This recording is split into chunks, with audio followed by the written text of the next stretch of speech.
Welcome. हम लोग कर रहे थे एक्सरसाइज 3.1, उसका थर्ड प्रॉब्लम देखते हैं। क्या रखा उन्होंने, on comparing the ratios a1/a2, b1/b2 and c1/c2 find out whether the pair of linear equations are consistent और इनकंसिस्टेंट।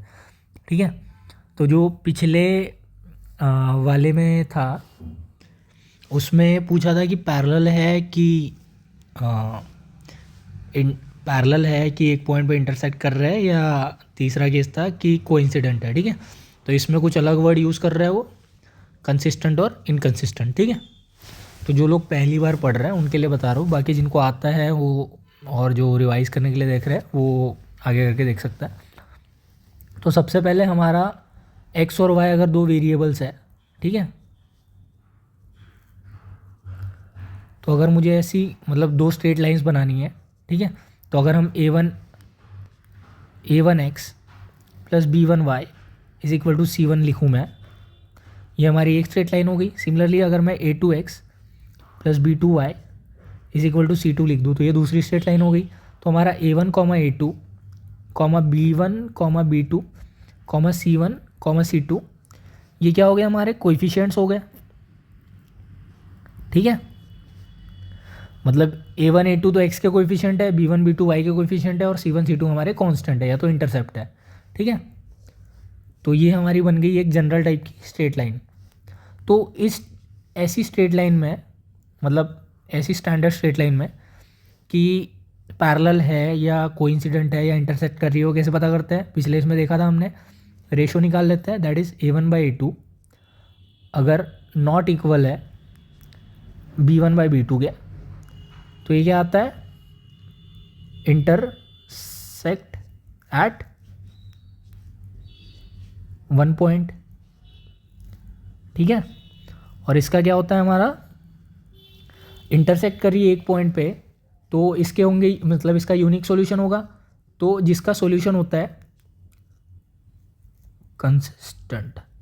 ठीक है, मतलब जिस भी पेयर ऑफ स्ट्रेट लाइन का सॉल्यूशन होता है उसको हम लोग कंसिस्टेंट बोलते हैं। ठीक है, और जिसका नहीं होता है उसको इनकंसिस्टेंट बोलते हैं। ठीक है, यही डिफरेंस है। तो जिनका सॉल्यूशन निकल के आता है उसको बोलते हैं कंसिस्टेंट, जिनका नहीं आता है उनको इनकंसिस्टेंट। तो सिमिलरली दूसरा केस क्या होता है हमारा, a1/a2 is equal to b1/b2 is equal to c1/c2, ये दूसरा केस होता है। तो इसमें क्या होता है, ये होता है कोइंसिडेंट। कोइंसिडेंट मतलब लाइन एक के ऊपर एक है, पहली लाइन और दूसरी लाइन एक के ऊपर एक है। ठीक है, ये अगर पहली लाइन है तो दूसरी लाइन भी एक के ऊपर एक रहेगी, मतलब उसके ऊपर रहेगी, मतलब दोनों लाइन सेम रहेगी। ठीक है, तो जब दोनों लाइन सेम है तो उसी को बोलते हैं कोइंसिडेंट है, और कोइंसिडेंट है तो इनफाइनाइटली मैनी सॉल्यूशन है। ठीक है, इस केस में होगा यूनिक सॉल्यूशन, इस केस में होगा इनफाइनाइट सॉल्यूशन। तो ये हो जाएगा हमारा कंसिस्टेंट। ठीक है, क्योंकि सॉल्यूशन होना चाहिए, जिसका भी सॉल्यूशन है वो कंसिस्टेंट और जिसका नहीं है वो इनकंसिस्टेंट। तो अगर हमारा तीसरा केस देख लेते हैं, दैट इज़ a1/a2 अगर b1/b2 के बराबर है लेकिन वो c1/c2 के बराबर नहीं है। ठीक है, तो अगर ये केस बनता है तो ये होता है हमारा पैरेलल लाइंस, और पैरेलल लाइन कहीं पे इंटरसेक्ट नहीं करती, तो इसका होता है नो सॉल्यूशन। ठीक है, तो नो सॉल्यूशन मतलब पेयर ऑफ स्ट्रेट लाइन क्या है, इनकंसिस्टेंट है। ठीक है, तो मतलब जिनका सॉल्यूशन है वो कंसिस्टेंट है और जिसका सॉल्यूशन नहीं है वो इनकंसिस्टेंट है। मतलब जो लाइन इंटरसेक्ट करेंगी और कोइंसिडेंट होगी वो होगी हमारी कंसिस्टेंट, और पैरेलल लाइन क्या होगी, इनकंसिस्टेंट। ठीक है, तो इसी को बेस मान के हमें ये प्रॉब्लम के अंदर के सब क्वेश्चन सॉल्व करने हैं सारे। ठीक है, तो जल्दी जल्दी करेंगे। तो सबसे पहला क्या है, 3x + 2y is equal to 5। दूसरा इक्वेशन है 2x - 3y is equal to 7। दोनों को कंपेयर कर लेंगे स्टैंडर्ड फॉर्म से, that is a1x plus b1y is equal to c1। इसको कर लेंगे compare a2x plus b2y is equal to c2। ठीक, तो यहाँ से a1 क्या आ जाएगा, a1 आ जाएगा 3, b1 आ जाएगा 2, c1 आ जाएगा 5, क्योंकि a1 होता है x का कोएफिशिएंट, b1 होता है y का कोएफिशिएंट और c1 होता है इधर साइड वाला इंटरसेप्ट। सेम चीज़ इसके लिए a2 आ जाएगा 2, B2 आ जाएगा -3 क्योंकि y का कोएफिशिएंट है -3, ठीक है, और C2 आ जाएगा 7। तो यहाँ से अगर रेशियो ले लूँ मैं, दैट इज़ A1/A2 क्या आ जाएगा 3/2। अगर मैं B1/B2 ले लूँ तो 2/-3,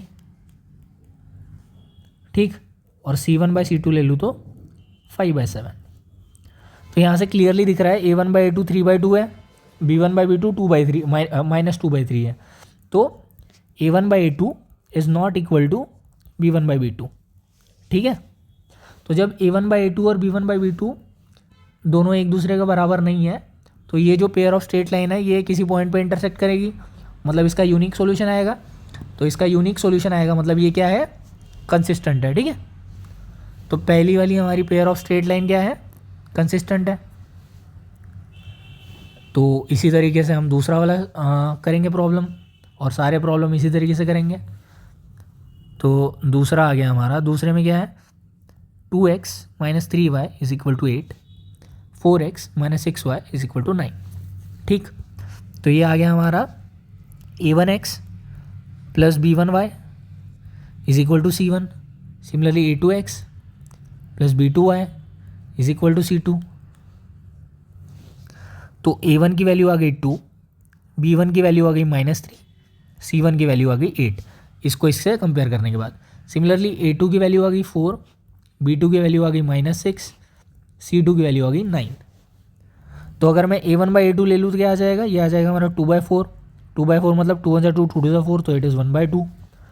सिमिलरली B1/B2 क्या आ जाएगा, B1/B2 आ जाएगा -3/-6, माइनस माइनस कैंसिल कर दूँ मैं, और 3 × 1 = 3, 3 × 2 = 6, तो ये 1/2 आ गया, ठीक है। सिमिलरली C1/C2 करूँ अगर मैं, तो C1 है 8, C2 है 9।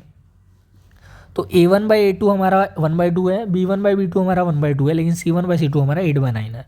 तो इसका मतलब क्या है, A1/A2 = B1/B2 but it is not equal to C1/C2, ठीक है। तो A1/A2 B1/B2 के तो बराबर है, लेकिन C1/C2 के बराबर नहीं है। तो ये कब होता है हमारा, ये होता है जब हमारी दो मतलब पेयर ऑफ स्ट्रेट लाइन अगर पैरेलल हो। तो जब पैरेलल होती है तो सॉल्यूशन नहीं आएगा, मतलब नो सॉल्यूशन, क्योंकि पैरेलल होती है तो वो कहीं इंटरसेक्ट करेंगी ही नहीं, इंटरसेक्ट नहीं करेगी तो सॉल्यूशन नहीं आएगा, और सॉल्यूशन नहीं आएगा पेयर ऑफ स्ट्रेट लाइन का तो वो क्या है, इनकंसिस्टेंट है।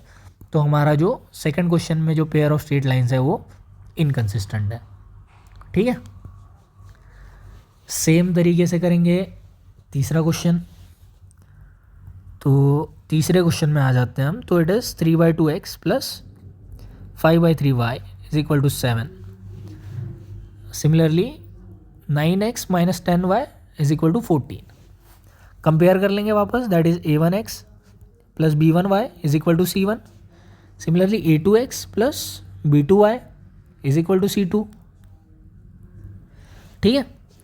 तो A1 क्या आ जाएगा, A1 आ जाएगा 3/2, B1 आ जाएगा हमारा 5/3, और C1 आ जाएगा हमारा 7, ठीक है, इस इक्वेशन के हिसाब से। सिमिलरली A2 आ जाएगा हमारा 9, B2 आ जाएगा हमारा -10, C2 आ जाएगा हमारा 14। क्लियर है। तो यहाँ से अगर मैं A1/A2 कर दूँ तो क्या आ जाएगा, A1 है हमारा 3/2, A2 क्या है हमारा, A2 है 9, तो ये हो गया 3/2, नीचे आ जाएगा तो 2 × 9, तो ये हो गया हमारा 3 × 1 = 3, 3 × 3 = 9, तो इट इज़ 1/2 × 3, तो इट इज़ 1/6। A1/A2 आ गया। सिमिलरली B1/B2 क्या आएगा, B1 है 5/3, B2 क्या है, B2 है -10, तो यहाँ से क्या आ जाएगा, ये 5 डिवाइड बाय नीचे आ गया 3 टाइम्स -10, तो माइनस सामने लिख देता हूँ मैं, ठीक है, क्योंकि plus divide by minus is minus. 5 × 1 = 5, 5 × 2 = 10, तो इट इज़ -1/6, ठीक है। तो A1/A2 हमारा है +1/6 एंड B1/B2 है हमारा -1/6, तो दोनों बराबर नहीं है, ठीक है। तो जब दोनों बराबर नहीं है तो तीसरा चेक करने की ज़रूरत नहीं है। तो हाँ, तो सॉरी मैं क्या बोल रहा था कि जब दोनों बराबर नहीं है तो और कुछ देखने की ज़रूरत नहीं है, पहली वाली कंडीशन सेटिस्फाई हो गई, ठीक है, because A1/A2 is not equal to B1/B2। मतलब दो पेयर ऑफ स्ट्रेट लाइन क्या कर रही है, आपस में इंटरसेक्ट कर रही है एक पॉइंट पे, तो सॉल्यूशन क्या आएगा, यूनिक आएगा, मतलब सॉल्यूशन आ रहा है, सॉल्यूशन आ रहा है मतलब पेयर ऑफ स्ट्रेट लाइन क्या है, कंसिस्टेंट है। क्लियर है? तो यहाँ से हमारा थर्ड भी आ गया। देन सेम प्रोसेस करेंगे फोर्थ और फिफ्थ के लिए। तो फोर्थ है हमारा 5x minus 3y is equal to 11। Similarly minus 10x plus 6y is equal to minus 22। ठीक है, तो कंपेयर कर लेंगे, that is a1x plus b1y is equal to c1। Similarly a2x plus b2y is equal to c2। तो a1 हमारा हो जाएगा 5, b1 हो जाएगा हमारा -3, c1 हो जाएगा 11 इसके साथ कंपेयर करने पे। सिमिलरली हमारा a2 हो जाएगा -10, b2 हो जाएगा 6, c2 हो जाएगा -22। तो अगर मैं a1/a2 का रेशियो लेता हूँ तो क्या आ जाएगा, 5/-10, मतलब -5/10, because plus by minus is minus. 5 1 5, 5 2 10, तो इट इज़ -1/2। सिमिलरली b1/b2 क्या आएगा, b1/b2 आएगा -3/6, 3 1 3, 3 2 6, तो इट इज़ -1/2। सिमिलरली c1/c2 क्या आएगा, c1 है हमारा 11, c2 है -22, तो plus by minus is minus, तो -11/22। 11 1 11, 11 2 22, तो इट इज़ -1/2। तो हमारा ये आ गया a1/a2 is equal to b1/b2 is equal to c1/c2। ठीक है, क्योंकि तीनों की वैल्यू 1/2 है। और ऐसी वाली कंडीशन किसके लिए आती है, जब हमारी लाइंस क्या हो, जब हमारी लाइंस क्या हो, कोइंसिडेंट हो।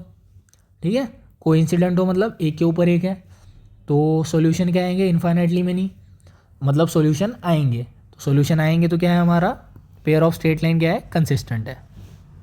ठीक है, तो इसी तरीके से हमारा फोर्थ भी आ गया। सेम लॉजिक अप्लाई करेंगे फिफ्थ के लिए भी। सो फिफ्थ है हमारा 4/3x plus 2y is equal to 8। Similarly दूसरा इक्वेशन है 2x plus 3y is equal to 12। तो अगर इसको हम कंपेयर करें, that is a1x plus b1y is equal to c1। Similarly a2x plus b2y is equal to c2।